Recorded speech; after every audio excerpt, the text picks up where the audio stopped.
Summer is real! Hello mga kapreni for today's vlog! Ihanda ang sangkalan, kumuha ng pipino at isang lemon. Dali at meron akong isi-share sa inyo na healthy drinks.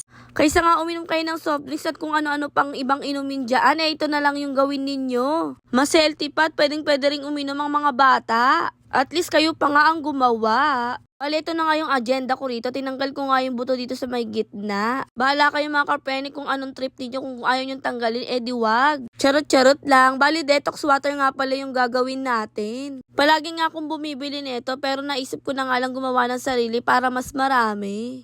Kung napapanood nyo nga yung aking mga previous vlog ay palagi nga akong bumibili nitong detox water na to. 3 flavors nga yung meron nito pero ang gagawin ko ngayong araw na to ay lemon na may pipino. Hiniwa ko na nga yan lahat mga kapreni. At yung aking pipino naman ay kalahati lamang yung aking ginamit at nilagay ko na nga dito sa aking pangmalakasang food processor. At kung meron naman kayong mga blender sa bahay nyo, mas okay nga yun. Since wala nga tayong blender kaya ito nga muna yung aking gagamitin. Bali naglagay ako dyan ng tubig.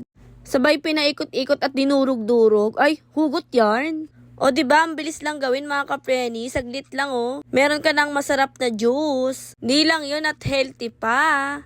Perfect na perfect nga yung summer. At nakagawa pa nga ako ng 2 bote dyan. Thanks for watching mga kapreni. Babu. Please follow and share.